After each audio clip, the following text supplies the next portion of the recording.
Quiz 5 review. It's game time. Welcome to the stream. It is 6:30 on a Thursday, and this will be the 10th time I've gone through this packet today. Kobe. All right. I can sit up now. All right. Come on. All right, there we go. All right. So, starting with level 1 and working all the way through the packet, we're talking a total of 12 pages. We'll finish up with this guy. All right, here we go. So,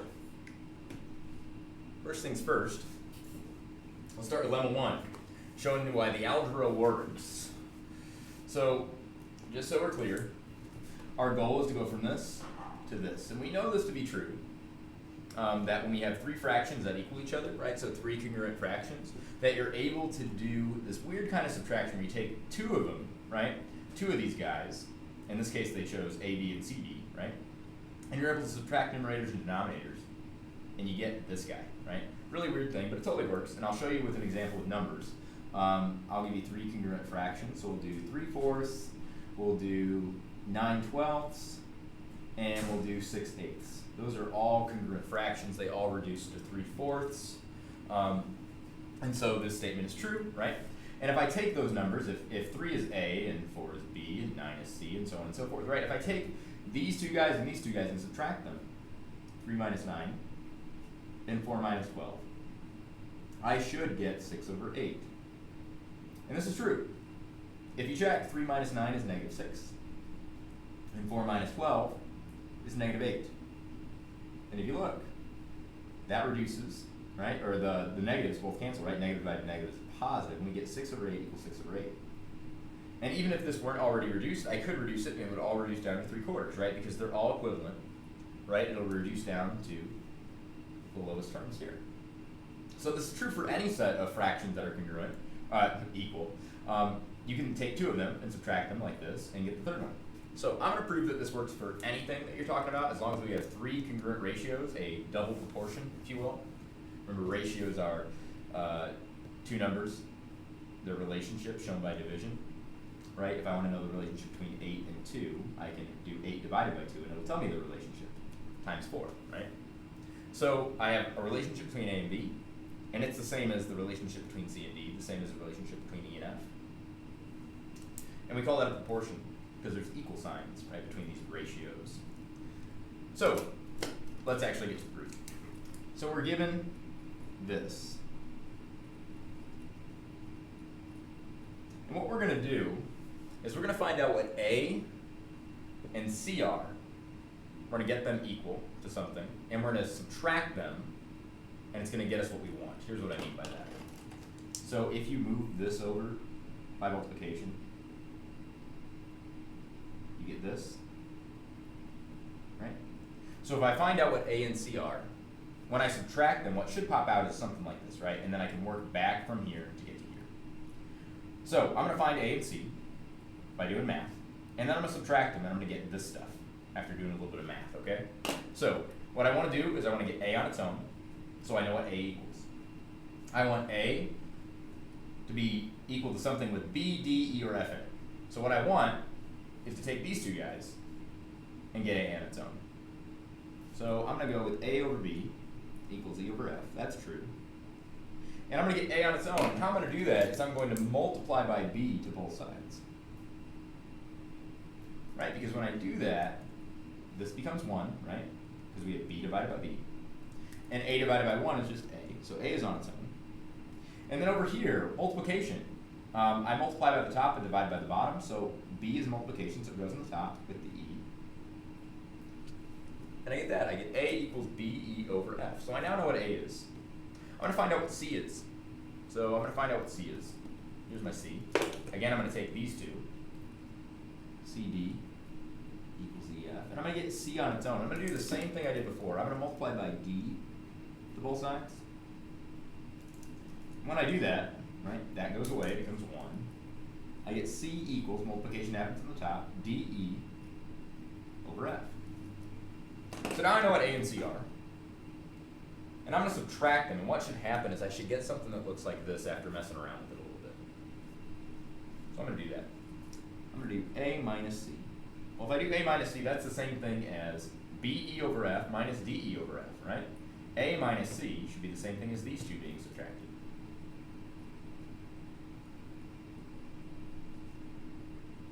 So now I'm here. Because I have common denominators, I can rewrite that as this. All over F, right? They're both common denominators, so I subtract the numerators and put them all over the same denominator. Totally fine, you do that in fractions all the time, right? 3/4 minus 1/4 is 2/4. Something f's minus something f's will be whatever this is, f's, right? So if you notice, I'm really close to having this. I've got B, D, E, and F here. I've got B, D, E, and F here, right? So I'm going to mess around with this, get this, and then move that B minus D over, and I'll get what I actually want. So messing with this. You never learned this in middle school. You learned about distribution, but you never learned about this. It's the opposite of distribution. It's called pulling out. So I'm going to pull out an E for both of these. Totally fine, because if I were to redistribute, right, I have EB, got it, minus ED, right? That E would distribute into here because it's multiplication. So, totally valid to pull out an E from both. And now, I'm really close to what I want. I'm going to rewrite this as E divided by F first, and then times by B minus D later. Totally fine. You can do multiplication and division in any order you want. And now, we're where I wanted to be, right? So, you know before I moved this over by multiplication, right? So if I wanted to get back to this, right, this is my actual goal, I would divide to put it back. So I'm going to do that, right? This is multiplication. How do I do multiplication? I divide. So I get A minus C over B minus D is E over F. There it is. So it is true. When you have three concurrent fractions, you can take two of the fractions, any two you want, right? And if you subtract them, you get the other guy. Totally true. Also works for addition, but we're going to focus on subtraction because that's what we're going to use in our next proof. So our next proof, we have two big ones. We've got Sivas Theorem that we're going to prove, and then we've got Sivas Theorem Converse that we're going to prove. And both are kind of involved. Sivas Theorem states that if cedians A, E, B, F, and CD are concurrent, so if we have three cedians, right? Cedians are just lines in a triangle that go from vertex to the opposite side, vertex to the opposite side, vertex to the opposite side. If they're concurrent, now concurrent means that they all intersect at one point, so this would be an example of concurrent. This would be an example of non-concurrent lines, right? So these are concurrent, they all intersect at G, right? So if they're concurrent, like my diagram shows, then the way those lines cut up my triangle, right, the sides of my triangle, should make it so that when I do A over B times C over D times E over F, I should get 1, which is a really cool, amazing fact, right? You wouldn't expect them to be 1, but it is. So we're going to prove that if you cut up a triangle with a bunch of cedians that are concurrent, the sides will be divided up in a way that you'll get 1 when you multiply them. It's pretty bizarre, but it's true. So we're going to use the fact that when triangles have the same height, their areas, the areas of a triangle, will be proportional to its base. So in this diagram, there are two triangles that have this red height. It's the big triangle ACD, and the other big triangle over here, BCD. They both have the same height, right? This guy and this guy, they both have the same height. And if they have the same height, their areas should be proportional to their bases, right? A and B, little a and little b. So I'm going to write that. The area of triangle ACD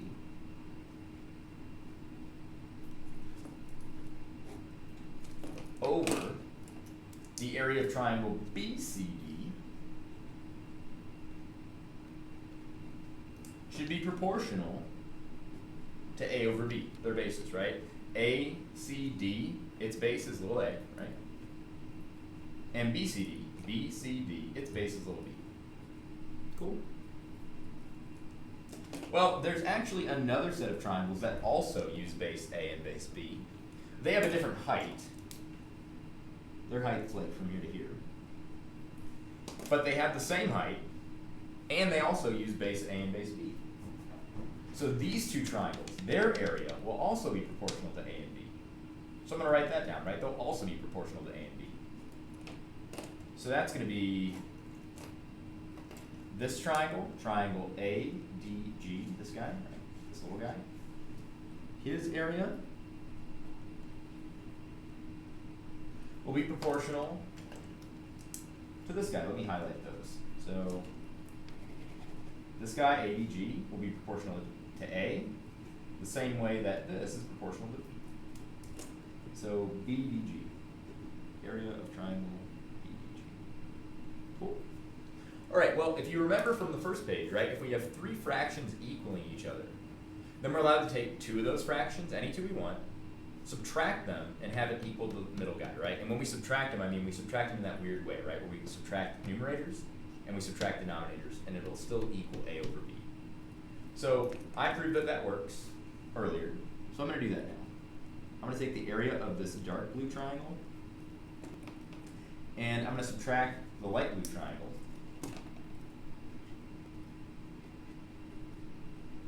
Right, subtracting numerators. And I'm going to subtract denominators, so dark green and light green.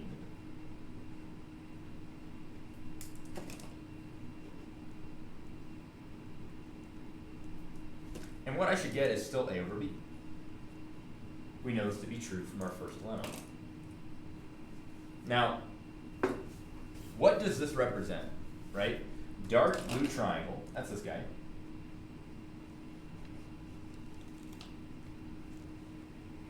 A, C, D, right? And we're subtracting the light blue triangle. Well, if you look, that means we're left over with this guy, right? Dark blue triangle minus the light blue triangle leaves us with this. And what is the name of that triangle? Triangle A, C, G. So dark blue minus light blue equals ACG. So instead of writing all that, I'm going to write ACG. So area of triangle ACG over dark green triangle is this guy, right?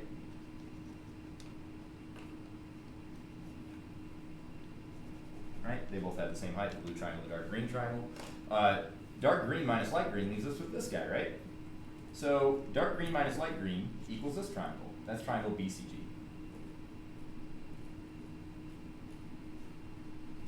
So this gets me this, and this gets me that. And it still equals A over B. So it turns out that because of all this, I know that these guys, these two triangles right here, who aren't really a part of A or B, right? They don't have base A or B, right? Those triangles aren't made up of this segment or this segment. But even though they're not made up of those segments, these two triangles are going to go with A and B. Yeah. So that's kind of cool. So these two, this one and this one, go with A and B. I'm going to do that for all of the letters, C, D, and E, F. And I'm going to do the same dumb logic. So same thing here, the same steps that I was doing before. Hold on 1 second. What's up? Oh, you good? Yeah. All right.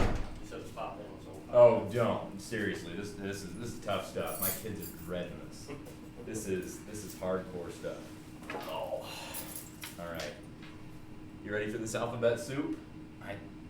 Okay. All right. Well, so this triangle and this triangle go with A and B. Okay? You're just tuning in. Those two guys go with A and B.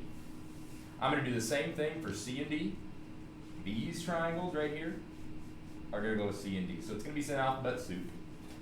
A, B, G. The area of that triangle, A, B, G,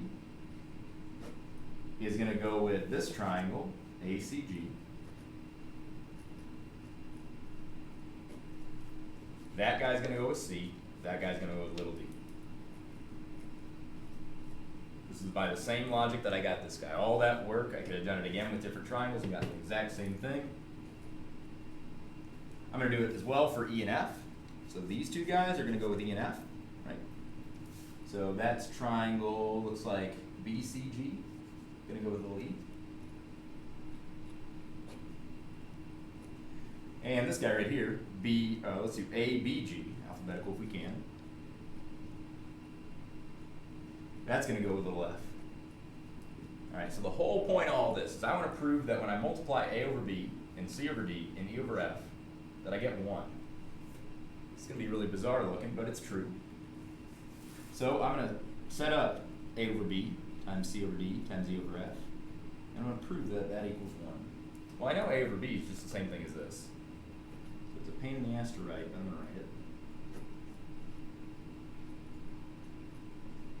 Times, well, C over D was just this. A lot of letters, but it's mostly just copying stuff down. And E over F is this stuff. And then area of triangle ABG. And the whole point of this is that if you notice, when I multiply fractions, I multiply by the top and I divide by the bottom, right? That's what fractions are, the division for lazy people. 3 divided by 4 is just 3/4. So I've got ACG in the top, and I've got an ACG in the bottom. So I'm doing something divided by itself. And any number divided by itself is 1, right? So that's just 1. And I've got another thing right here. Same thing twice. So divided by itself is 1. Still multiplying. Same thing here. And you know 1 times 1 times 1 is 1. So it turns out it has to equal 1. And that's my proof.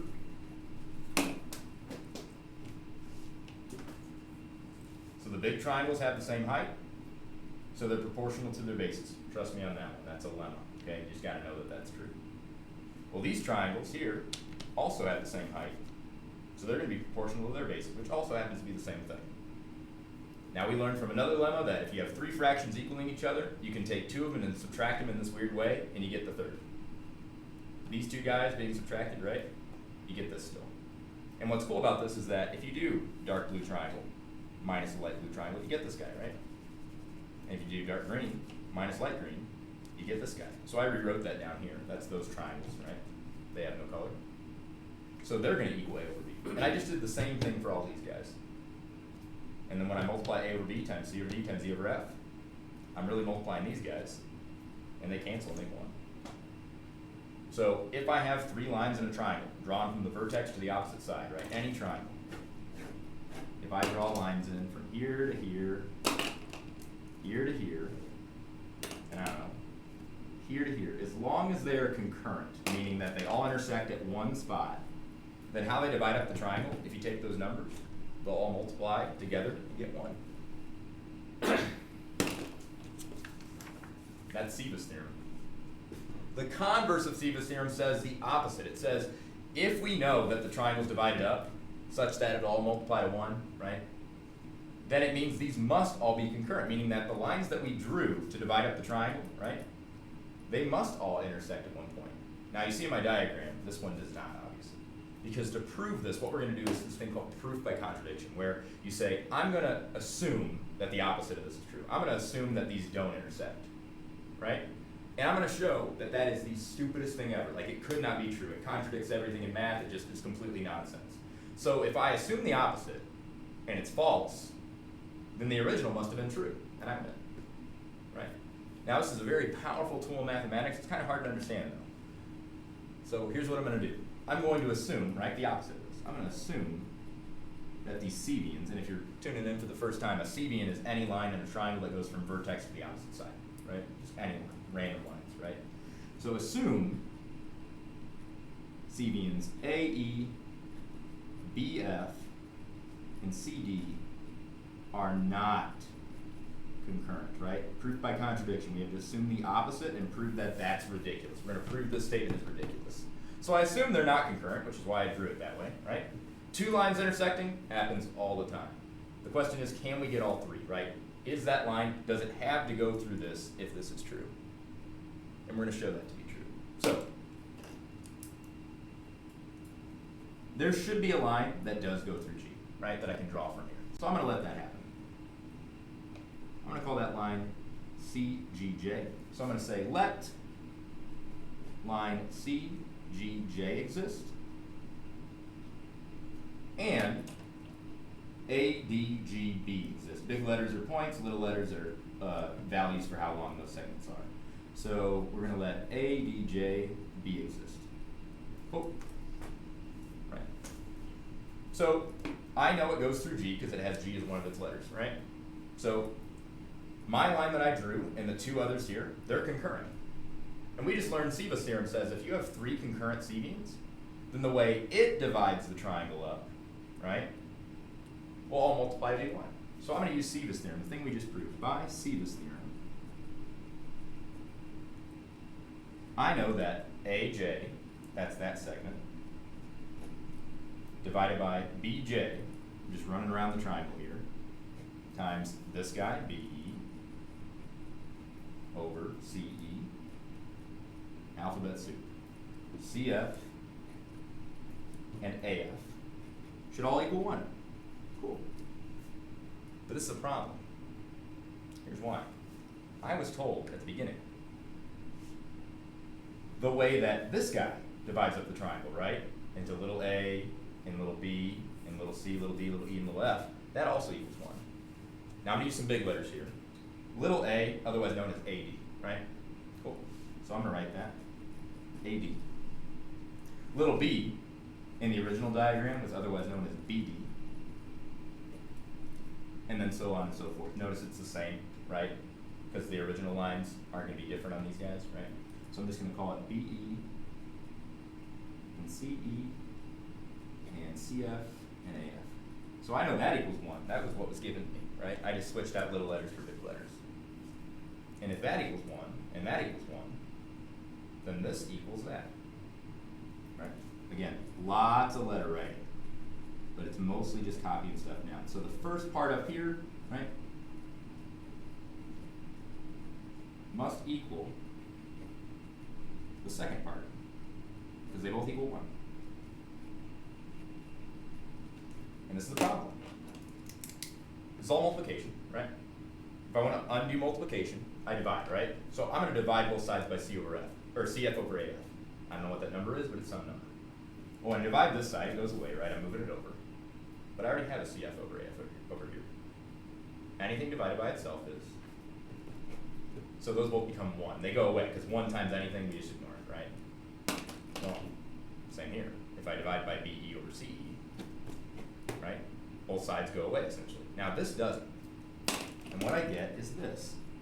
AJ over BJ must equal AD over BE. And if you're not a math nerd, you don't realize this yet, but this is a contradiction. That's our symbol for contradiction. There's also this guy where you use 2 bold arrows, where you do an X with 4 dots, right? This is a contradiction. This cannot be true. This is ridiculous. Our assumption has led us to something that is so ridiculous, our assumption must be false. And I'll explain why. These are ratios. So it's like cutting up a board. It's saying AJ over BJ. So the way you cut this one board was whatever these lengths were. Maybe it was like 2 inches there, 1 inch there, right? I cut it like that. And this is saying I cut another board like this. And it's also 2 inches and 1 inch. But here's the issue. We're not talking about 2 separate boards. We're talking about the same board. This board right here. Basically what I'm saying is that D cuts this board into some ratio, right? Maybe double in half, right? But so does J. It's saying that this right here, oh, that's half the board, right? And so is that. So you have a line, and I'm like, I'm gonna cut that in half.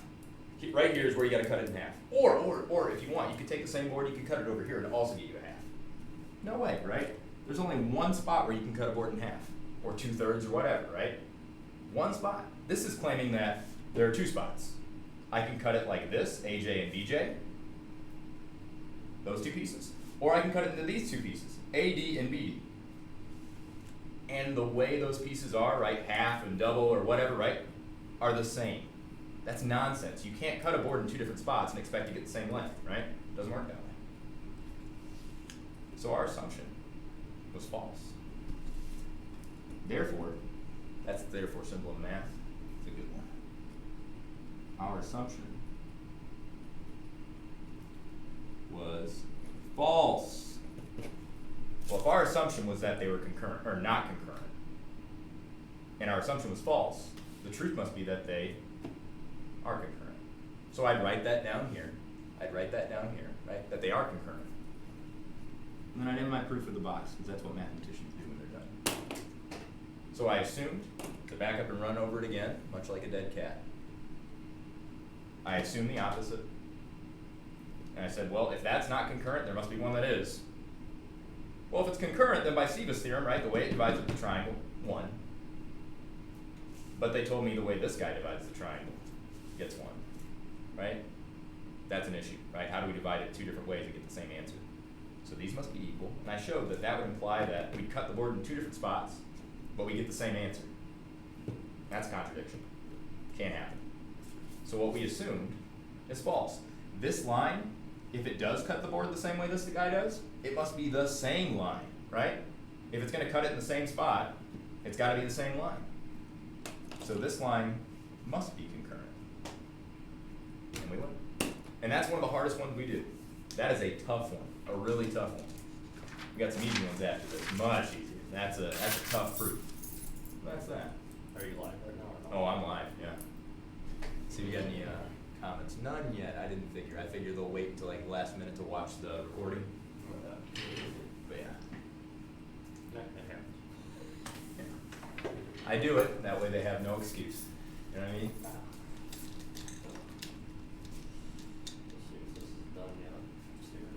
Alright, well, come back in, grab some popcorn, alright? Oh, yeah. Later. Good job, good student. Quiz is tomorrow, be ready. Okay. Alright. Alright, easy problem now. Medians are concurrent, okay? So you need to know what a median is. A median is a cbian. Remember, a cbian is any line that goes from the vertex to the opposite side. But a median is a specific kind of cbian. It's the kind of cbian that doesn't just go to the opposite side at some random point. It goes to a specific point, the midpoint. So it cuts the other side in half. So we're going to create some medians. And we're going to prove that for any triangle, right, like this random one here, that they're going to intersect at one point. They're going to be concurrent. So first we got to create some medians, and this is where most of the work is for this problem. And it's not a lot of work, especially compared to the last two, but it's a little bit. So I'm going to say that this line, right, it has a midpoint somewhere, right? Let's just let this be it. I'm not going to measure. So let D be the midpoint, and let's connect some dots. Cool.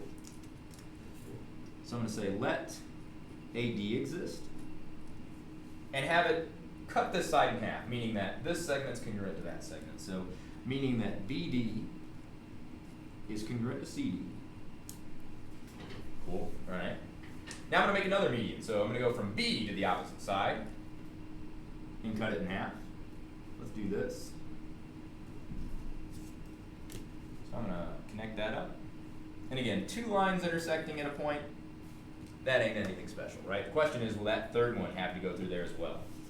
And we're going to prove that it would have to. So we're also going to let BD, or not BD, BE exist, such that AE and CE are congruent. And lastly, we're going to draw on this last cbian, this median, I should say. And we're going to say that this is the midpoint, even though it's not, actually, if I were to measure it. And the reason I'm doing that is because I'm going to show that this line right here, if it were to go to the real midpoint, it would actually have to go through here. It would be concurrent, right? So I'm going to create this and call it CF, such that AF and BF are congruent. Now, if you want, you can connect them up, right? They will end up connecting if you do this correctly. If I were to measure this all out, they would all be concurrent. So if you want to connect them on your quiz, that's fine. I'm just showing that I'm not assuming it does, but I'm going to prove it does, okay? So our work's nearly done. What we really want to do here is we want to prove that AF divided by BF times BD divided by CD times CE divided by AD, right? If I go around the triangle, that they're all going to equal 1 right after multiplying. And if they all equal 1, then by Sivas Theorem's converse, right? If I go around the triangle, they all equal 1, then these lines, the way I cut up my triangle, they must be concurrent. They must all intersect at a point. So I'm ready to prove that. So I'm just going to go around the triangle and set up my equation. I'm I'm going to write AF over BF times BD over CD times CE over AE. And I'm going to tell you what it equals. And then that thing that it equals, I'm going to prove it's 1. Well, AF divided by BF. Well, if you look in the diagram, aren't AF and BF the same thing? Well, anything divided by itself is 1, right? And BD over CD, well, aren't they the same thing? So, divided by itself, right, it's going to be 1. Same thing here, because they're congruent, they're the same thing. So that's going to be 1. Now, the way I show that, right, is I show that, look, AF and BF are the same thing, right? So instead of writing AF over BF, I'm going to say it should equal AF over AF, right? Because BF and AF are the same thing. They're interchangeable. And now it's very clear that that'll be 1, right? Anything divided by itself will be 1. AF divided by AF, very clearly 1. Same thing here. BD and CD are the same thing. So wherever I see a CD, I can switch it out for a BD. This is substitution. And then CE over AE. Well, AE is the same as CE as well. And now very clearly, that's 1 times 1 times 1. Which means when I went around the triangle, I got 1. And if I go around the triangle and I get 1, then by Sivas Theorem's converse,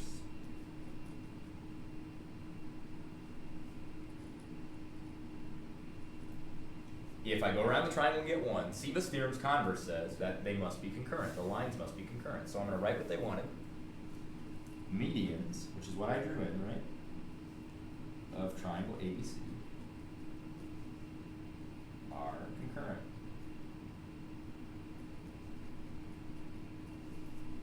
The only way that they can equal 1 is if they're concurrent. We proved that earlier, right? We proved that if they all equal 1 when you go around, all of those lines you drew must be intersecting at one point. They must be. We attempted to do it where they weren't concurrent, and we proved that was ridiculous, right? It could not be. So if you go around the triangle and they all multiply to 1, then the lines that you drew to divide up the triangle must be concurrent. They must intersect at one point. So I drew some lines, right, to divide up my triangle. And when I went around, I proved it was 1, which means that those lines that I drew must actually intersect at one point. They must be concurrent. So that's proof that medians are concurrent. That one's not so bad, right? Draw medians, you get these congruency statements, which means when I write out my around the world, going around the triangle, right, I get something over itself, right, a bunch of times, which means I get 1. And then by Sivas Theorem's converse, if it equals 1, they're concurrent. All right.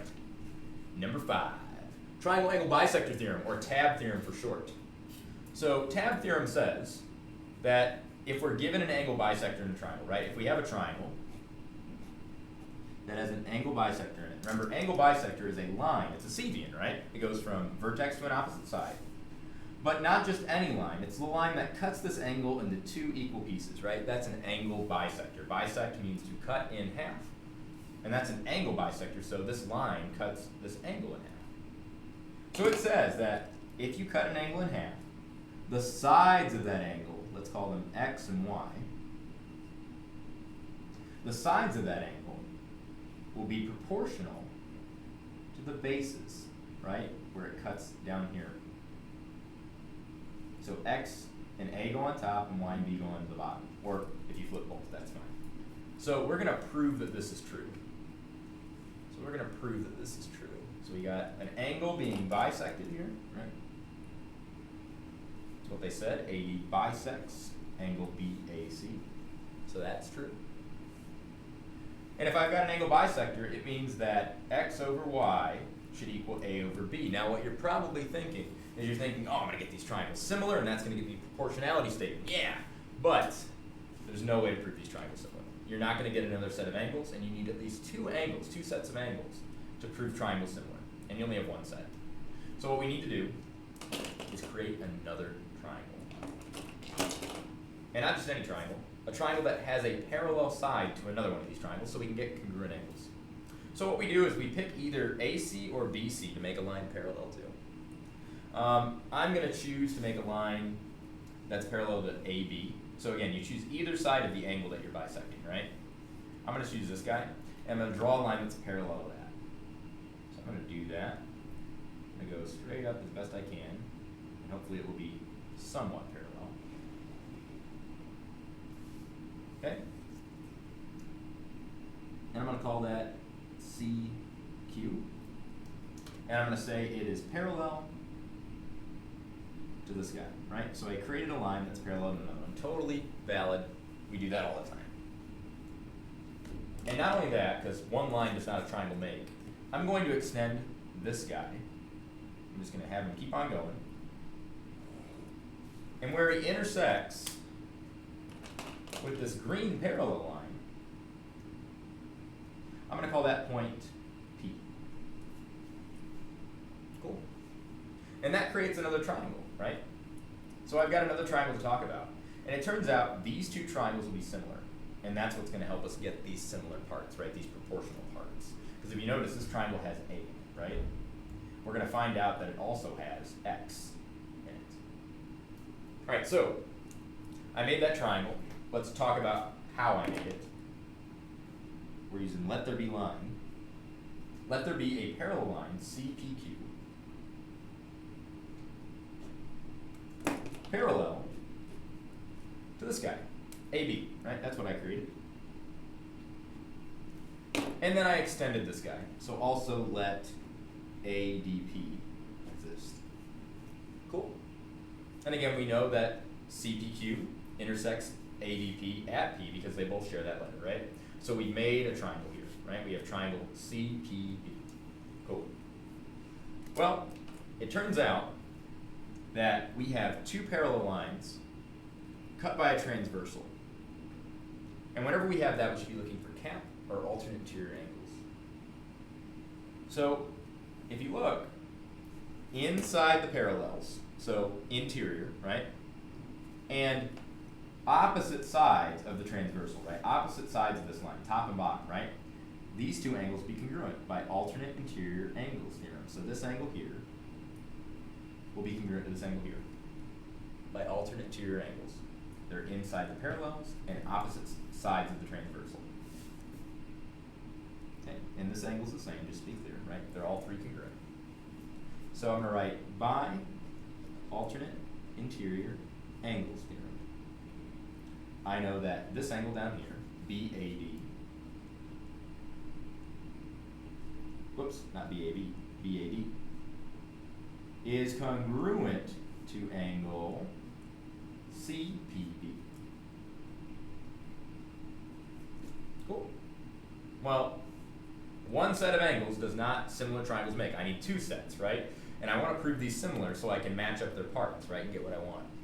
So I need another set of angles. And there's a couple ways to do it. If you're clever, you might see that I have two parallels, and this is also a transversal, which means this angle here and this angle here are alternate interior. So they would be congruent. But if you're not that clever, I think most people, including me, prefer to just go for the good old-fashioned vertical angles, right? That's an X, so those are going to be congruent by vertical angles theorem. So I'm going to write that down. Angle CDP congruent to angle ADB. And now I've got a set of blue angles and a set of red angles in these two triangles. So they're going to be similar by angle-angle similarity. So I'm going to write that. By angle-angle similarity, triangle ABB is similar to this triangle here. Now we got to match up our letters here. A is going to go with P because they're both red angles. And B in this triangle is unknown, so it's going to go with C, the other unknown angle. And then D in this triangle is blue, so it's going to go with the blue angle here, which is also D, right? Now this is great. Now I can say what parts match up, right? Like AB and PC should go together because they're corresponding, right? They're both first and second positions. So by CSP, AB and PC should go together. Well, what is AB? AB is Y. So that's good. I wanted Y. And it's going to go with PC. Well, PC's here. And notice it doesn't have a small letter here. Ideally, I'd like it to be X, right? So if this proof's possible, there's some way to prove that this side right here is also x, right?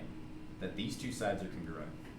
And if you look carefully, what we have here is we have an isosceles triangle, right? A big isosceles triangle. Triangle ACP is an isosceles triangle because two angles are congruent. So by isosceles triangle theorem converse, right, that says when we have the angles congruent, two angles congruent, we get opposite sides congruent. I know that this side is the same as this side, which means this must also be x. So by isosceles triangle theorem converse, which is a mouthful, but not a lot to write actually, if you do the isosceles triangle symbol. By isosceles triangle theorem converse, I know that AB is AC, this side right here, is congruent to CB, right? We have an isosceles triangle here, those two sides will be the same.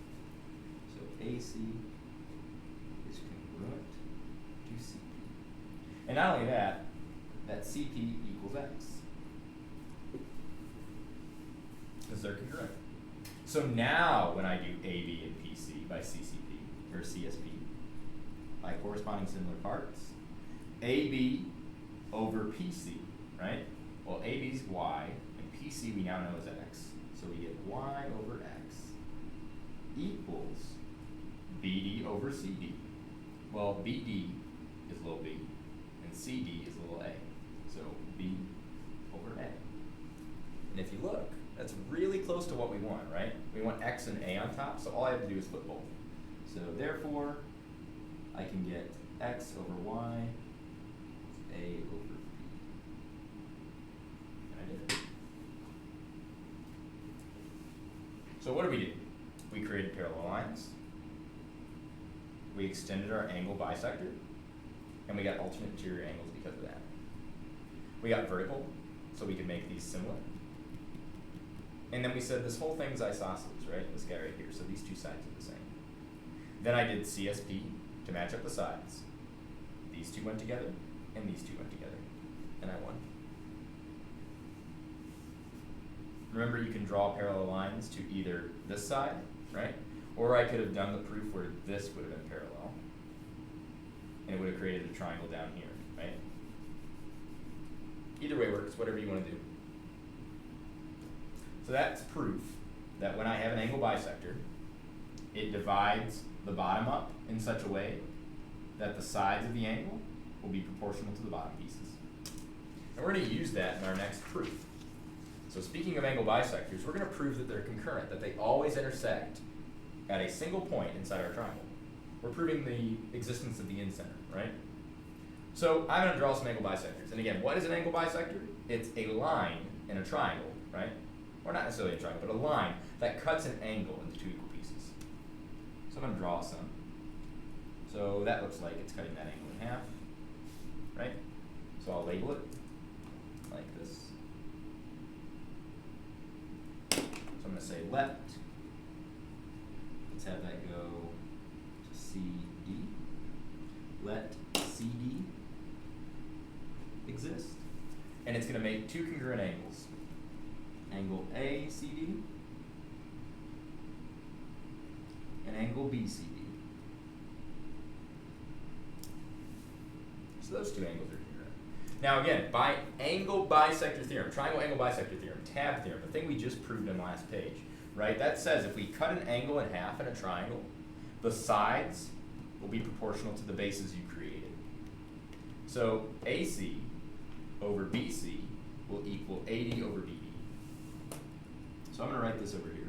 By tab theorem, triangle angle bisector theorem, I know that AC over BC, right, the sides of my angle that I cut, will equal the bases that they open up into. So AC is going to go with AD, and BC is going to go with BD. Now I'm going to do this for all the angle bisectors. So I'm going to create some more, right? I'm going to write that over here. So let's create this guy's angle bisector. Cutting B in half. Doing the best I can to make it look like it's the angle bisector. I'm not actually going to measure it out. That's not a bad job. Let's use purple. Shout out to Bailey. Alright, So I'm going to say that let this line exist, and I'm going to call that line BE. So let BE exist, and have it cut these angles into two equal pieces, ABE. Congruent to angle CBE. Right? And then I got one more angle bisector to create. Now, again, we're going to prove that they all will intersect at one point. So I'm going to draw mine purposely so it doesn't go through that point, because we're going to prove that it should, right, if I draw correctly. So I'm not assuming it's going through there. I'm just going to do this, right?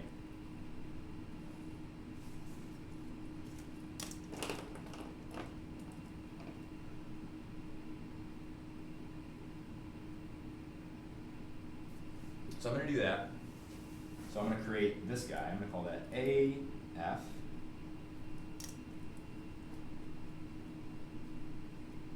I'm going to call it CAF for the angle, right?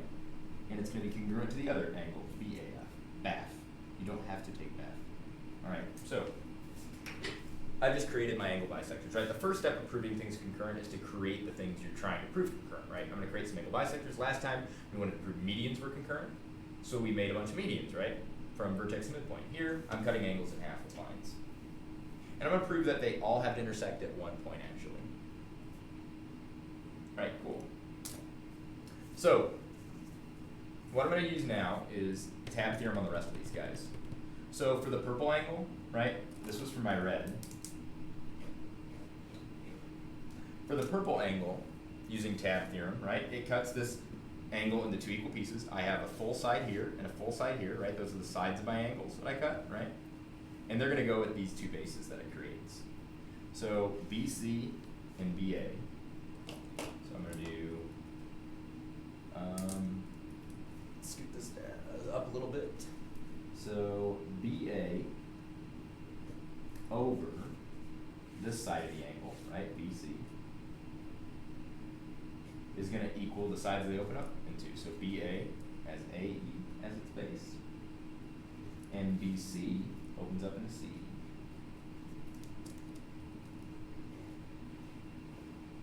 It's for my purple angle. And then for my blue, right, it cuts this angle, right? So here are the sides of the angle. Those are sides AB and AC.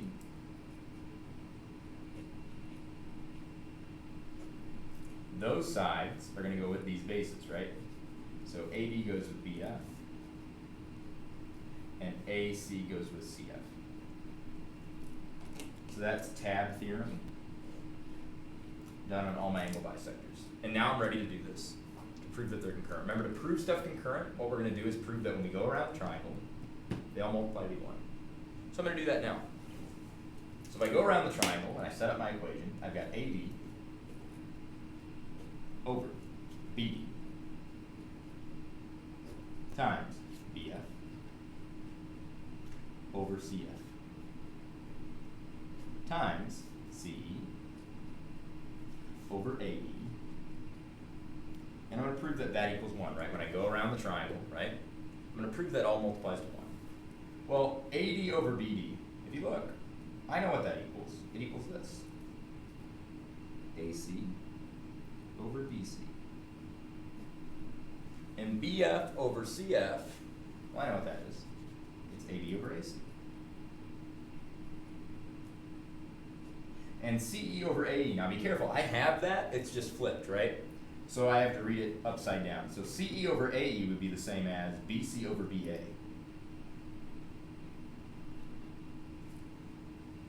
Now why is this interesting? Well, I'm going to prove that that actually does equal 1. And it does. We have AC on the top and the bottom, so we're doing AC divided by AC. Right? That's 1 over 1. Anything divided by itself is 1. And I've got AB over BA, which is the same thing. That's why you need to be careful of writing things in alphabetical order. You might miss that these are actually the same, right? They are. And I also know that BC is the same as BC, so they divide to make 1. So 1 times 1 times 1 divided by 1 times 1 times 1, well, that's just 1. So I've proven that when I go around the triangle, they multiply 1, right? Which means by Sivas Theorem's converse, the lines I drew must be concurrent.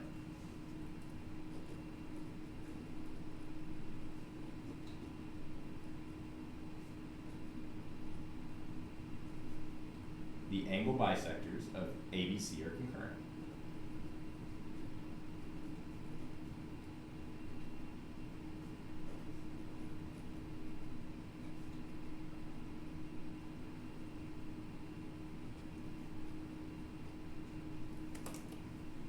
Cool. So what did I do? I created my angle bisectors. Then I did tab theorem, right? The sides go with the bases, the sides go with the bases, the sides go with the bases. And then I was ready, right? I did my around the world triangle, and I substituted what they were. AD over BD was this guy, right? AC over BC. BF over CF was AB over AC. And CE over AE, it was flipped, but it still counts, is BC over AB. And then things matched up, right? So it all became 1. And if I go around the triangle and it equals 1, that means by Sivas theorem converse, the angle bisectors are concurrent, right? The lines I drew, which were angle bisectors, they'll all intersect at 1 point. So it turns out if they were to bisect all these angles, they would all intersect at 1 point inside the triangle. So we just proved the existence of the in-center. All right, page 7, halfway through. So these aren't lemmas because they're actual full-blown theorems, but they are going to serve the purpose of a lemma, right, for our next proof. We're going to prove that perpendicular bisectors in a triangle all intersect at a point, right? They're all concurrent. And in order to do that, we need to know a little bit more about perpendicular bisectors. So first we're going to define them, then we're going to talk about a theorem and a converse that we're going to be using in our proof. So a perpendicular bisector is when you have a segment and you draw a line, and if that line that you drew hits the other segment at 90 and bisects it, then it's perpendicular because it's 90, right? And it bisects the original line, so it's a perpendicular bisector. This line right here is a perpendicular bisector of the original line. So there's some cool properties of perpendicular bisectors. So for instance, there's this theorem, the perpendicular bisector theorem. It says if you have a point that's on this perpendicular bisector, right, like this guy is, right, D is on this line, right, this perpendicular bisector of AC, then it will be equidistant from the endpoints of that segment. So for our drawing up here, if I had a point, let's say like this point right here, any point on the perpendicular bisector of this guy, then I would know that point is the same distance from both endpoints. Always true. If I were to pick a different point, right, it would also be equidistant from those two endpoints. So we're going to prove that, right? We've got our perpendicular bisector here. There's the perpendicular part, there's the bisection part, right? It cuts those into 2 equal pieces. Let me highlight that a little bit more. It's kind of faded. So I'm going to prove that D is the same distance from A and from C. So the first thing I'm going to do is I'm going to create some line segments that represent that distance between D and A and D and C. So I'm going to draw this line, and it's going to represent the distance between A and D. And I'm going to prove that that distance is the same distance as this guy, C, right? So first off, we have to say let AD exist and C exist. Cool. Right. And now if you notice, I have 2 triangles that I've created, really 3, but 2 that I'm going to be concerned with, right? And I'm going to prove that these 2 triangles are congruent. And if they're congruent, then these 2 sides will also be congruent. And I win, right? So hopefully you've noticed that these 2 triangles both share this side, right? So by shared side, BD is congruent to BD. And now we have enough information to prove these 2 triangles are congruent, right? This triangle will be congruent to this triangle by side, angle, side. So by side, angle, side, triangle ABD will be congruent to triangle CBD. Cool.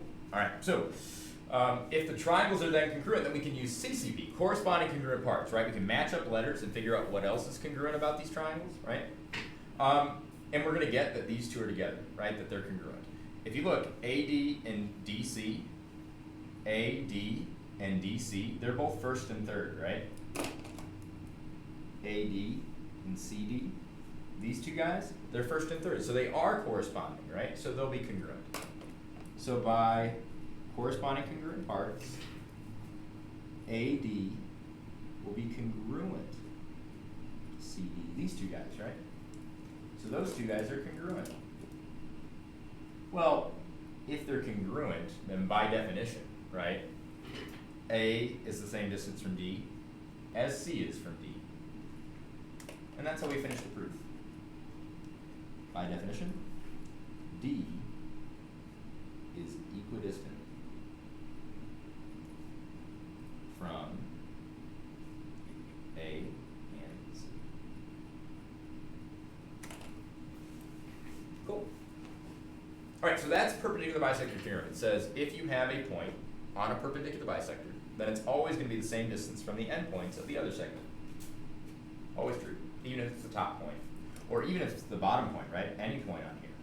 B is on there, right? And notice it is equidistant from A and C, right? It's the midpoint. So now we're going to do perpendicular bisector theorem converse, which is the opposite, right? It flips the order of what we're given with what we're trying to prove. So now we're starting that with that D is equidistant from A and C, right? It's the same distance here and here. And we're going to prove that D must be on the perpendicular bisector of this segment. So if I were to take this segment and find its midpoint and then go 90 degrees straight up, that line would have to go through D. We're going to prove that that's true. So what we're going to do first is we're going to create that line and we're going to prove that line is a perpendicular bisector. Okay? So I'm going to create a line right here. And I'm going to drop it and say that it's 90 degrees. Now remember, a perpendicular bisector isn't just 90, right? It's perpendicular and it bisects. So I'm assuming that this line that I drew is 90, right? There should be some line that exists here that will drop down at 90. And I'm going to prove that the line that drops down at 90 also has to cut this in half. That this blue line is a perpendicular bisector of AC. So I assume the 90 part, and I'm going to prove that these two are congruent. You could do the proof differently. You could drop a line and say that it cuts this line in half, right? These two pieces congruent. And then prove that that angle has to be 90. It's up to you. I almost always drop the 90, right? Every triangle has a height. That's valid, right? And heights of triangles are always 90 degrees to the base. So I just created the base, or the height of the triangle, right? I want to call that BD. So let BD exist. And let it be the perpendicular. Let it be perpendicular to line ABC. Cool. That's the symbol for perpendicular. So let it be perpendicular to ABC. Cool. We did that. That's totally valid. You're allowed to do that. And now we're going to prove that these two segments are congruent. And the way we're going to do that is prove that these two triangles are congruent. Well, if you notice, just like the last proof, this triangle and this triangle share this blue side, right? So by shared side, BD is congruent to BD. So this blue side right here is used by both triangles, right? And now if you look, since if this is 90, this has to be 90 as well, right? They're a linear pair, that's first semester stuff. Then we have two triangles that have ASS in common, angle side to side. Now we know that's not a theorem, right? ASS is not enough to prove two triangles congruent, except when those two triangles are 90-degree triangles, right triangles. So we call that theorem hypotenuse leg theorem, right? We have the hypotenuse, that's the biggest side, the side across from the 90, right? And we have a leg of both triangles, right? BD is a leg of the right triangle, and BD is a leg of the left side triangle. So we have both hypotenuses, and we have two legs. So we have by HL, these are congruent. Only works for 90-degree triangles, because only 90-degree triangles have hypotenuses. So by hypotenuse leg, triangle ABD will be congruent, the same triangle, as CB. So these two triangles are congruent. Well, if they're congruent, then their parts should be congruent, right? There should be sides that match up and angles that match up. What I'm interested in matching up these two sides, AB and BC. And if you look, AB and BC, even though it's a little out of order, right, are both first and second here. So they correspond, right? So by corresponding congruent parts, AB is congruent to CB. So I just proved that these two are the same length. Well, if you look now, that blue line, this blue line right here, it's perpendicular, and it bisects this side, right? So it's a perpendicular bisector by definition. So by definition, BD, that line I drew, is the perpendicular, right? That's symbol for perpendicular. That symbol for perpendicular bisector is the perpendicular bisector of side AC. Right, that's what they wanted us to write. Could have called it ABC, but I chose to make it just like they had it up there. That's the proof. So if I were to draw a 90-degree line from D on down to the opposite side, not only would it be 90, but it would be the perpendicular bisector, right? It would cut this side in half too. Always true when that point that we're drawing it from is the same distance from A and C. So if D is the same distance from A and C, if you drop a line at 90, it'll cut the other side in half. That's what we're saying. Whenever you have a point that's equidistant from two others, you can create a perpendicular bisector. Right? Perpendicular because it's 90, and bisects because it hits the midpoint, right? It cuts this line in half. So we're going to use both these theorems, both the perpendicular bisector theorem that says if you got a perpendicular bisector, then any point on there is equidistant, right, from A and C. And we're going to use the converse, where it says if you have equidistant point, D, right, then it'll be on the perpendicular bisector of this guy. So, you guessed it, it's time to prove perpendicular bisectors are concurrent in a triangle. So I'm going to start by drawing the thing I want to prove concurrent, right, perpendicular bisectors. So how do I do that? Well, I pick a side, like, I don't know, this one. And I create a midpoint, right? Every side has a midpoint. And I am going to draw a line that's 90 degrees from there.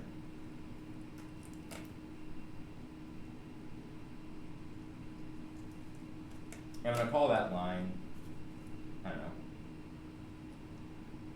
D.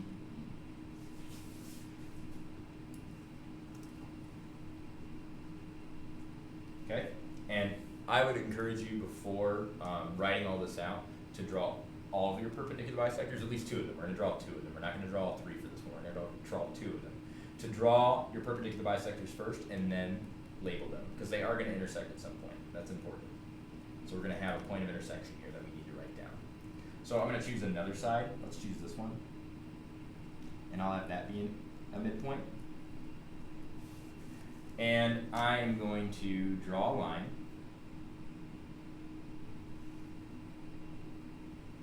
that looks about perpendicular to here. All right, so that looks about perpendicular. Almost goes through B, right? Almost perfectly isosceles then, turns out. Should have made my triangle more scalene. All right, so I know. Am I running live? Oh, I'm running behind according on there. Hopefully I'm recording live to YouTube. But either way, it will be uploaded. So I've drawn in my two perpendicular bisectors. And they intersect at some point. Let's call that point K. So what I've created is line DKE. So let DKE exist. And let it be the perpendicular bisector of, well, what side of our triangle is DKE perpendicular to? Well, it's perpendicular to this side, right? Side BDC. It's important to include the D in there, so we know that that's where they intersect, right? This side and the perpendicular bisector. We also created this one, right? And this line right here, let's call it FKG. G, right? It doesn't go to B, it goes to the side of B. FKG is going to go and be perpendicular to this side of the triangle, AFC. So we're going to say let FKG be a perpendicular bisector. You can include the 90 if you want. I know on the last page I didn't. Be perpendicular to this side of the triangle, right? Perpendicular bisector to this guy, AFC. Now they intersect at some point K, and we know that because they both have K in them, right? And we're going to prove that if I were to draw this last one in, it would have to go up through K, that they would be concurrent. So here's what I'm going to do. Remember that if I have a point on a perpendicular bisector, right, then that means that it's equidistant to the endpoints of this segment. Always. So notice, isn't K on this perpendicular bisector? Well, K then should be equidistant to C and A. So I'm going to draw a line from C to A, or K to C. And that line segment will be the same length as K to A. How do I know that? Well, whenever a point's on a perpendicular bisector, it's equidistant to the endpoints of the sides. So it's on the perpendicular bisector, so it's equidistant to C and A. So that was by perpendicular bisector theorem. CK is congruent to AK. Now I'm going to use that same theorem again, because if you notice, K is not just on one perpendicular bisector, it's on the other one too, right? It's where they intersect. If you look, K is on this perpendicular bisector, so it should be equidistant to the line that it's perpendicular with, this guy. So it's going to be equidistant to C and B. So if I were to connect up B to K,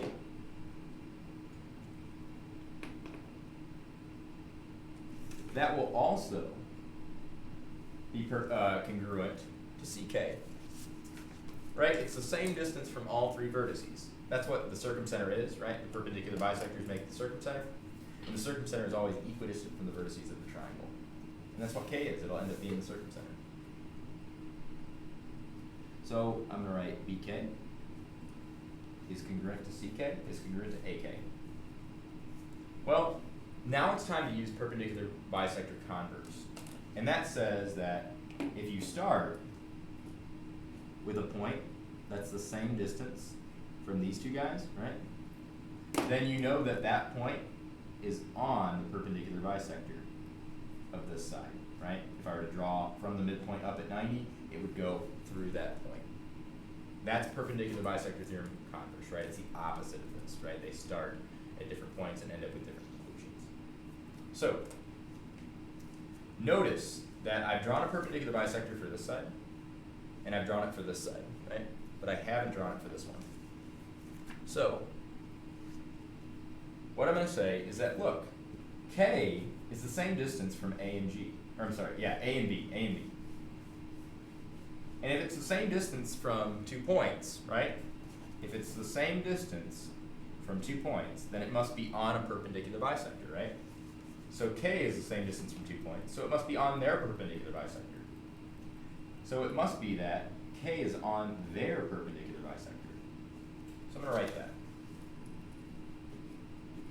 By perpendicular bisector theorem converse, since K is equidistant from A and G, it's going to be on AG's perpendicular bisector. So I'm going to say K is on the perpendicular bisector of AG. Well, if you look, K is on AG's perpendicular bisector, right? K is on AC's perpendicular bisector, right? FKG. And K is also on BDC's perpendicular bisector, DKE, right? They all have K in it. And this guy would have K, right? So if they all have K, then they must all intersect at K. And if they all intersect at one point, they must be concurrent.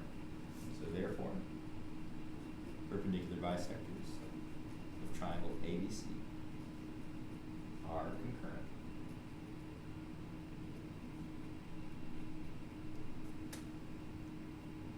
Alrighty.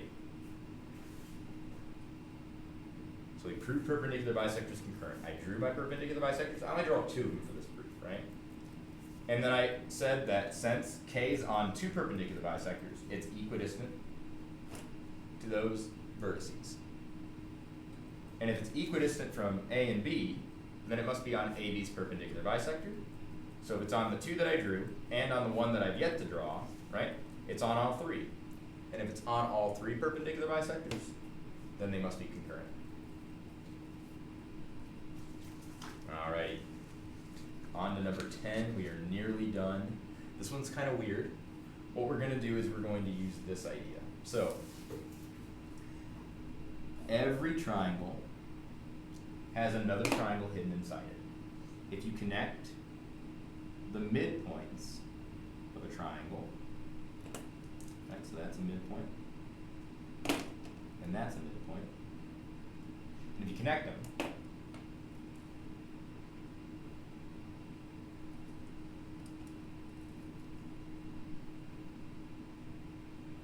connect up those midpoints,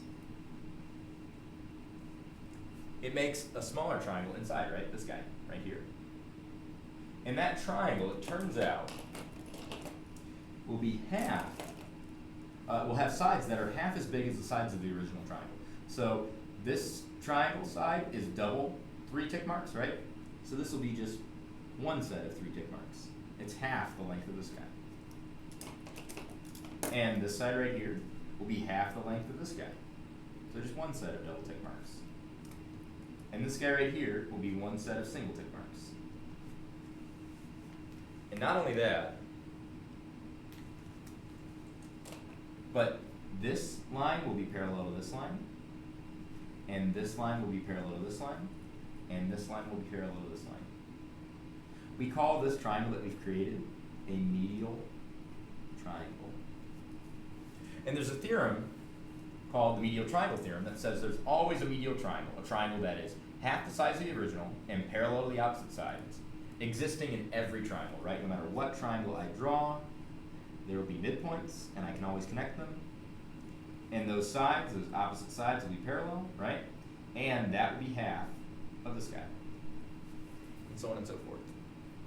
Well, Medial Triangle Theorem says there exists a triangle inside. Medial Triangle Theorem Converse says that every triangle is a medial triangle of a bigger triangle, right?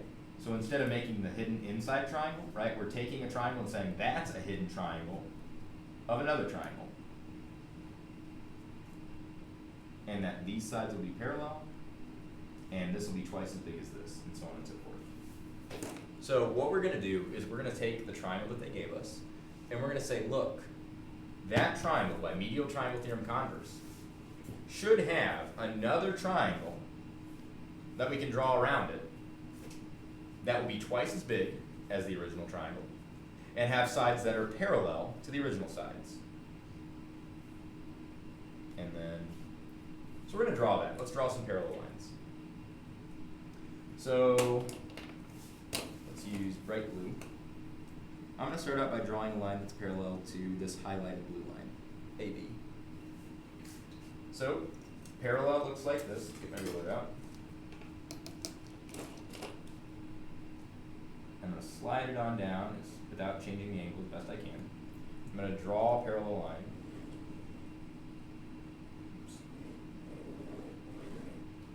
Oops. Totally parallel.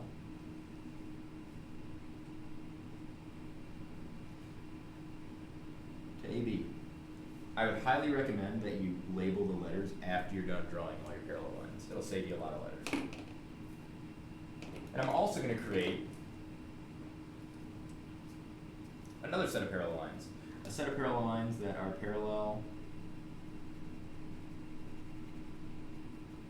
this guy, BC. So again, I'm going to take my ruler out, and as best I can, right? You don't have to do this for real, but I'm trying to be as best as I can. Create another parallel line so that these two are parallel. This purple line here will be parallel to this purple line here. Cool. And I'm also going to create one more parallel line. What color should I use? I think we'll use orange.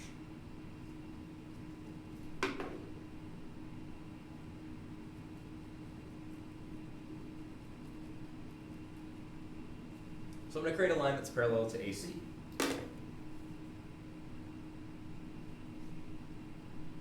Luckily this triangle is about the width of my ruler. So there's another parallel line.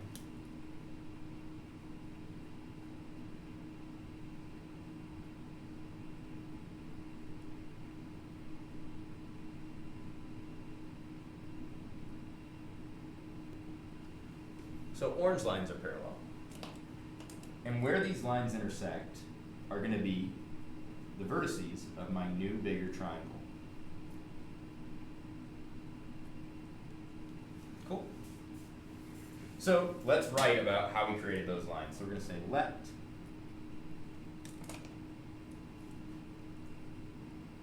AB be parallel to a new line, DCE.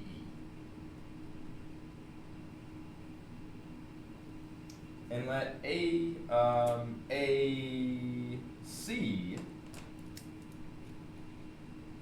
be parallel to our new line, EBF.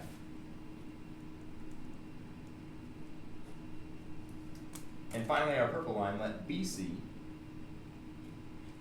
be parallel to our new line, DAF.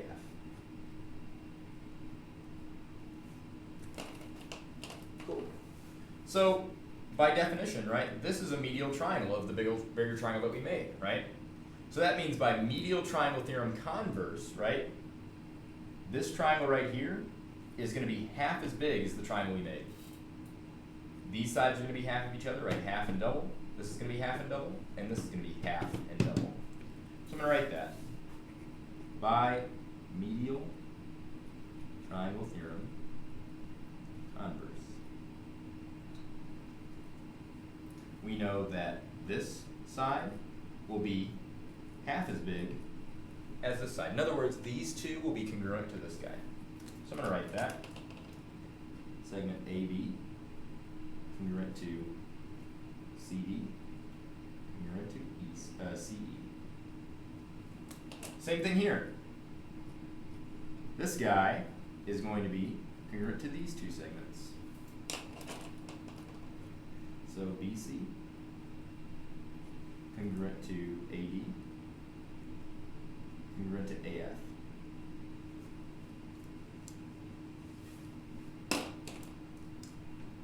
Also, this side will be congruent to these two segments, right? It'll be half as big as the bigger orange line. So I'm going to write that AC congruent to, let's zoom in a little bit, AC congruent to BE and BF.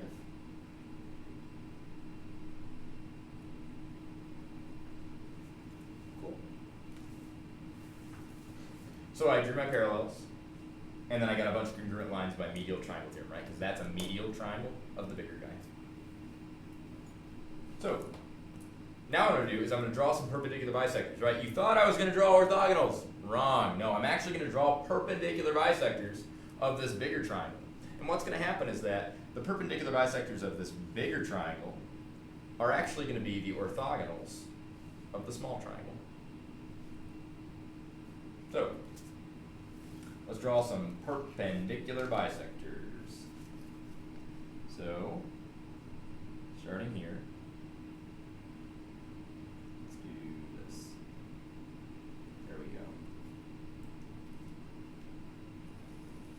That's a perpendicular bisector of our big triangle. It's leaving there at 90. So that's a 90-degree angle. So says me. And it's a perpendicular bisector because, right, these two guys. So it's leaving point C, and it's leaving at 90 degrees. So it's a perpendicular bisector to this guy, right, DCE. It's perpendicular to the blue line. Now, what we're going to do before we start writing all this down, I would encourage you to draw in all your perpendiculars before you start writing letters, right? What we're going to do is we're going to say, look, these two lines are parallel. And this is a transversal that cuts through them, right? So by alternate interior angles, this angle and this angle will be congruent, right?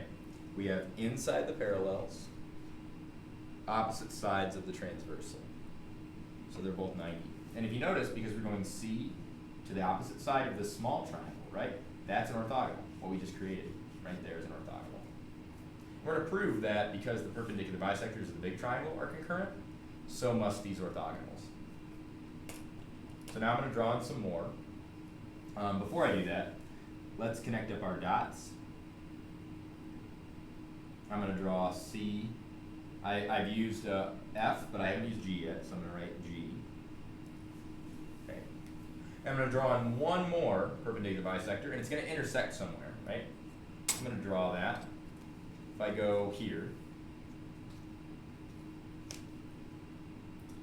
so from the midpoint, right, which is B, midpoint of this orange side, I'm going to draw a perpendicular from there.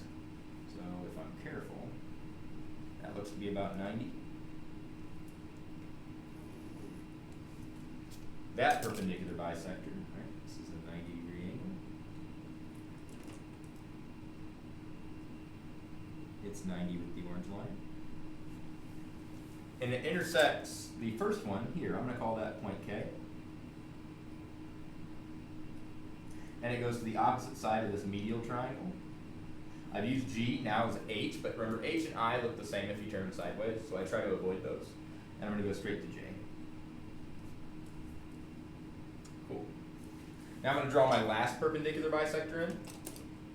And again, we proved earlier that perpendicular bisectors of any triangle will all intersect a point, right? They'll all be concurrent. So it's totally fine that I'm assuming that they will all go through K. Totally fine.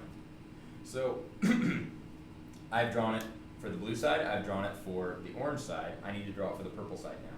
Oh, and don't forget, alternate interior angles, right? These two are parallel. So alternate sides.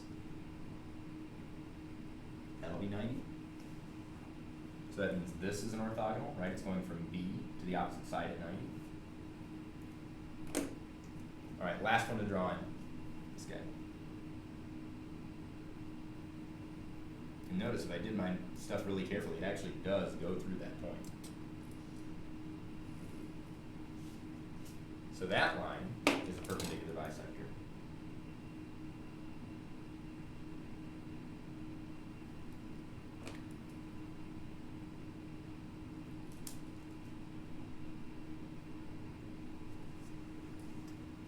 And if I do alternate interior angles, right, two parallels, opposite sides of the transversal, this will also be 90.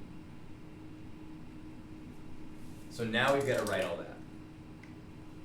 So I'm going to say, in fact, I'll write it up here. It should go down below your stuff, but just so you can see it, I'll write it up here.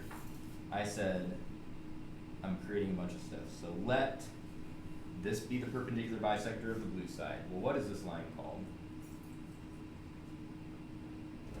It's called CH.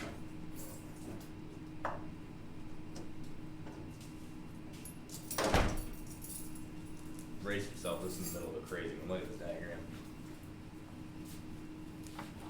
So CKG is perpendicular to the blue line.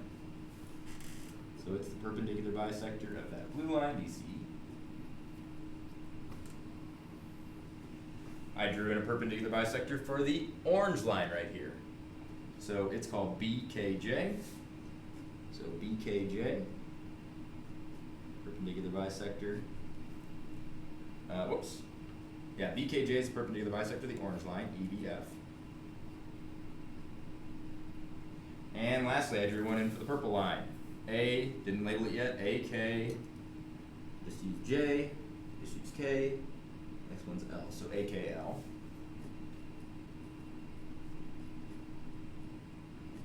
perpendicular bisector of the purple line, so DAF. All right, so again, lots of alphabet soup, lots of line drawn, but all this, the whole point, is to show that, look, perpendicular bisectors all intersect at a point. We proved that in our last proof. Now the orthogonals, the 90 degrees of our original triangle, this triangle that's in here, our original triangle, right? The heights of the triangle. Well, if you look, the height of this triangle was already drawn in for us, right? There's the height of the triangle. It's already drawn in, right? From a vertex down to 90. We call those orthogonals. Not diagonal, but orthogonal, right? Going straight down. Well, if I turn the triangle this way, this is the height of the triangle. From C on down, again, at 90 degrees. So that orthogonal also goes through K. And if I turn the triangle one more time, right, this is the base. Then from the vertex down to 90, that's also the height of the triangle, right? So all three heights of our triangle, depending on which way we're looking at it, right? The orthogonals of the triangle, all intersect at one point because our perpendicular bisectors, the bigger guy did. Perpendicular, because it's 90. Bisecting, because it's cutting our sides in half. Perpendicular, bisector, perpendicular, bisector. These three guys all intersected at one point, and they actually made the heights of our original triangle all intersect at one point. So we gotta say, after we draw all this, since all of those have K in them, right? G, K, C, B, K, J, and A, K, L, they must all intersect at K. So therefore, the orthogonals, the heights of that original triangle, of triangle ABC, that's the original triangle, are concurrent, all intersect at one point. That deserves to go on the back wall. Beautiful. So what we did, to recap real quick, is we started with this bold triangle in here, right? And we said, prove that its heights, its orthogonals, right, these guys, right, are all concurrent, that they all have to intersect at one point. And that's a really hard thing to do. So what we did is we said, look, every triangle has a hidden triangle inside it, the triforce, right? If you draw any triangle, all of its sides will have a midpoint somewhere, right? And if you connect those midpoints up, you find a hidden triangle inside, right? And that hidden triangle has some special properties. We call it a medial triangle. This side will be half of this side. This side will be half of this side, and this will be half of this. In other words, the triangle inside will be half as big as the original triangle. Not only that, but the opposite sides will be parallel. So these will both run in parallel. These will run in parallel, and these will run in parallel. So what I did is I said, look, not only does every triangle have a hidden triangle inside of it, every triangle is a hidden triangle of another triangle. So this triangle was a hidden triangle of this big triangle that I drew by drawing parallel lines. So that means I got a bunch of congruencies. A, B, and C ended up being the midpoints of this big triangle, and I draw my perpendicular bisectors for it, all intersecting at one point, which naturally created the heights of our original triangle, all intersecting at K. There we go. Now onto the easy problems. Numbers, no proofs, no proofs. So you need to know some terms. G is the medicenter. The medicenter is actually the balance point on a triangle. And the way you find it is you draw a line from the vertices of the triangle that cuts the opposite side in half. So if G is the medicenter, and I got a bunch of lines going through it, those lines are going to be medians. They're going to cut the opposite side in half. So these sides are congruent, these sides are congruent, and these sides are congruent. Not only that, but the balance point always divides the triangle up into 2/3 and 1/3. So if this part right here is 5, this part here is going to be double it. So that means x will be 10. It's always a 2-to-1 relationship here and here. Same thing here. If that's 6.5, then that's going to be double it. It's twice as big. So y is going to be 13.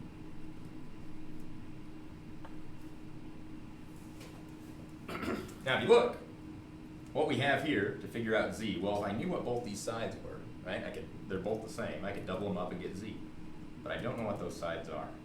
Now this is a tricky problem. It turns out this triangle right here is isosceles. Both of those sides are the same. And if both of those sides are the same, here and here, that means that this line that we drew through, right, this point is the same distance from A and C.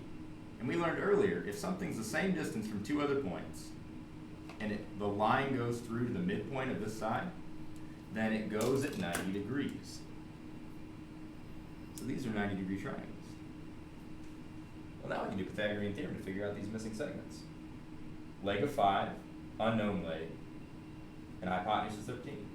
Well, if you don't have your special triangles memorized, 5 squared plus we don't know squared, right, should equal 13 squared. And 13 squared is 169. If you didn't know that, you do now. And 5 squared is 25, the only thing funnier than 24. So the thing we don't know squared is going to be 169 minus 25, which is 144. And if you know your squares, that means this must be 12. So this side's 12. Well, since these are both congruent, they're both 12, which means Z is 24. Special right triangle, 5, 12, 13. Most people know the 3, 4, 5, 5, 12, 13, another one that comes up a lot. 12, now this one's a little bit more involved. First of all, what kind of segments do we have here? Orthogonals, heights of the triangle, right? Easier to see it this way, I think. That's the height of the triangle, right? And orthogonals, much like the orthodontist, are not very interesting, at least not to me. But they've got some really cool properties. So, turns out this is 90 as well, so is this. Because this is an x, we know those are vertical angles, and what that means is that these two angles will always be congruent, because whenever you have an x, the two side angles will always be the same, and the two top angles will always be the same. So, if you look, we've got a 90-degree triangle here, a right triangle. And I know it's 3, something, and 5. And 5 is the hypotenuse, because it's across from the 90. So we have a 3, 4, 5, if you know your special right triangles. So B must be 4. All right, this is also a right triangle. Now we'd like to use Pythag to figure it out, but we only have one leg. We don't have this guy. So we got to be more clever than that. Turns out this is a similar triangle to this guy. And the reason I know that is because they have two matching angles. So if two angles match, triangles are similar, so the relationships are the same. So if you notice, the hypotenuse on this one's 5, right? And we don't know the hypotenuse on this one, so I'm going to write that out. The small guy's hypotenuse is 5, and he has a relationship with x. We showed relationships by division. Remember, if I want to know how 8 relates to 2, I can do division, and it'll tell me the relationship, times 4. So they have some relationship, right? And I know this side of the big guy, right? That's between the blue and the red angle. So if I go to blue and red here, 3 and 7 should have the same relationship as 5 and x. Now I always say in class, if you do it to both sides, it's algebra. If you do it to one side, it's child abuse. If you know the joke, great. If you don't laugh. It's serious stuff. So I flip both sides. As long as you do it to both sides, good to go. And I'm going to multiply to get rid of the 5. So we get 35 over 3 equals x. Gross number, but it happens. Lastly, these last two guys, y and z. This one's kind of hard to see. Let's use purple. This right triangle here shares an angle with this right triangle here. They share angle. Both the little guy and the big guy overlap there, right? So they use that same angle. So there's a right angle and a purple angle that both use. So they must be similar. So they're going to have a relationship between their sides. And this is kind of weird because the hypotenuse of the big guy is this, right? And the hypotenuse of the little guy is over here. So you got to be careful. So 5 is going to go with, let's get y first. Between the blue and the red angle here is 3. Between what we will be the blue angle over here and the red angle is y. And I know that because I've got red and purple. What's left over should be blue. Because red and purple, what's left over is blue. So between red and blue is 3 here. And between red and blue is y. So 3 on the small triangle goes with y on the big triangle.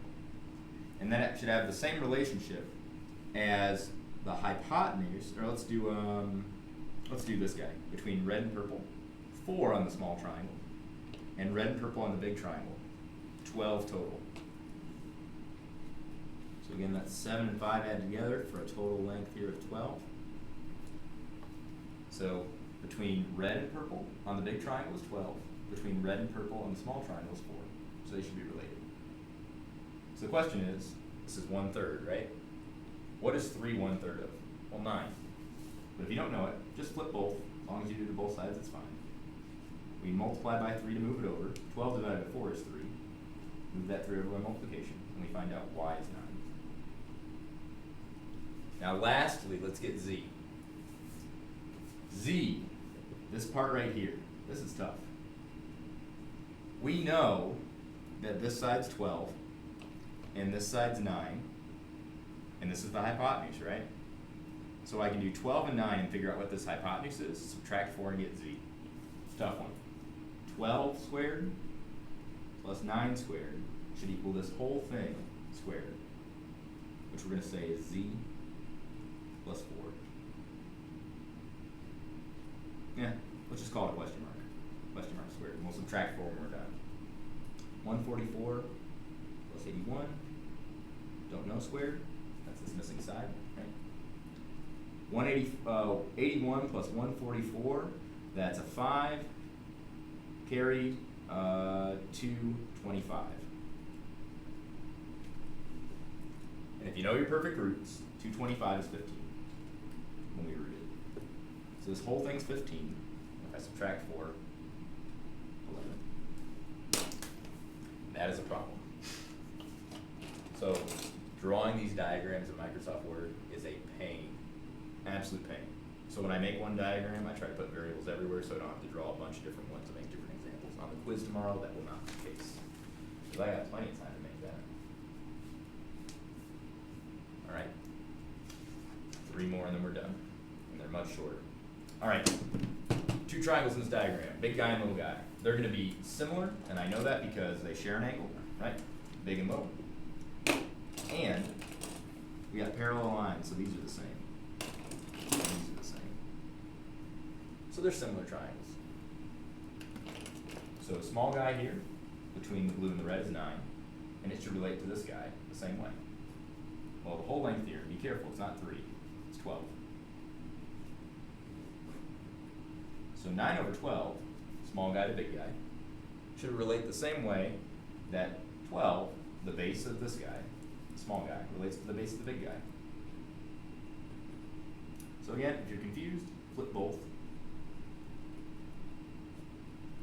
Multiply by 12. So we've got 144 over 9 equals y. 144 over 9 is 16. Trust me on that. So y is 16. Lastly, I know this same relationship, 9 to 12, will be the same as x's to x plus 5. 9 over 12 should equal x over x plus 5, the whole thing here. So I'm going to multiply by x plus 5 over here. Because there's 2 terms here, right, they're separated by a plus or a minus. When I move them over, I have to wrap them in parentheses, keep them together, treat them as one quantity. And then I'll distribute. Subtract my x's, terrible idea in real life, great idea in math is to get your x's together. And then I'll divide by 3 and get 15.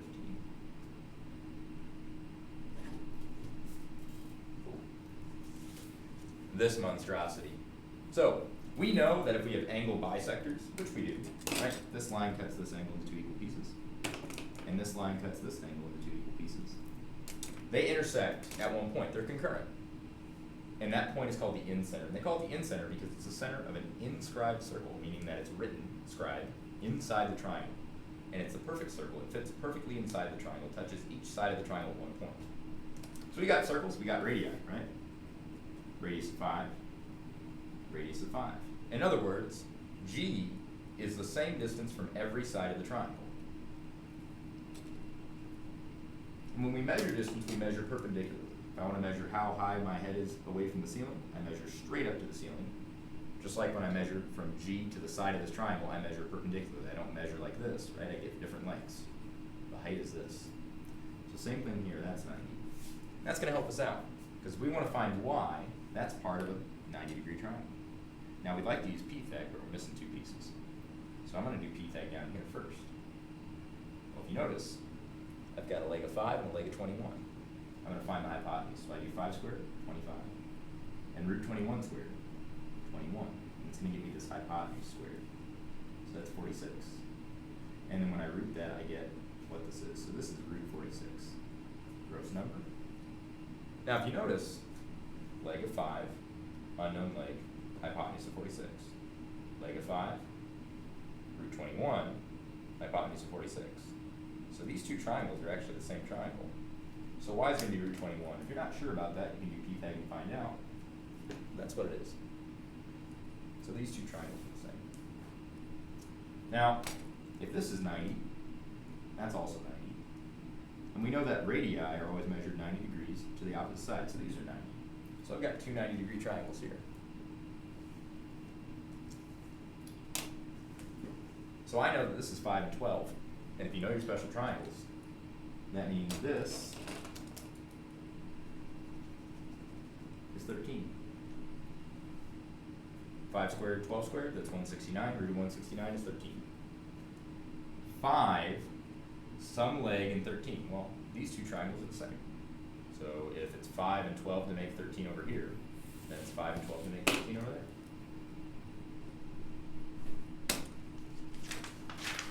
Last one. Ooh, and I think this one actually has a mistake in it. It's not actually a possible triangle to make, but we'll play around with it either way. So, G is the circumcenter. The circumcenter is called the circumcenter. Be careful how you say that one, because it is a center of a circumscribed circle. Scribe means to write, circum means to go around, like circumnavigate, think of Magellan. So there's actually a circle that goes around this triangle perfectly, and that's the center of it. So, where we have circles, we have radii. So if the circle goes around it perfectly like this, just like that, then these are radii, meaning that this and this is the same, and this is the same, because they're all radii. So z is 10. They go from the center to the outside of the circle, right? That's a radius. So those are all 10. Now, the circumcenter is formed by perpendicular bisectors. Those are the lines on a triangle that when you draw, they intersect at G. So not only is this perpendicular, but it should be a bisector. It should cut this side in half. So that's 6, 2, which has all I am. And this will also cut it into equal pieces. So if I knew one of those, I could double it and get y. Well, let's find x. This is a 90-degree triangle. So we've got 6, something, and 10. Well, that's just a 3, 4, 5 triangle that's been doubled. 3 has been doubled to 6. That's going to be a 4 that's doubled, 8. And that's 5 that's doubled, 10. You do Pythag to figure it out. Well, if that's 8, if you look, that's also going to be 8. Because it's going straight down across. So this is 8, and that's 8, which means this whole thing is 16. And I think if that's 8 and that's 10, this has to be 6. Nope, there was no error. Either I gave Miss Bechtel a different version, or she had made a mistake. So this is just calling out on you, Miss Bechtel. My diagram is fine. That's that. Best of luck tomorrow.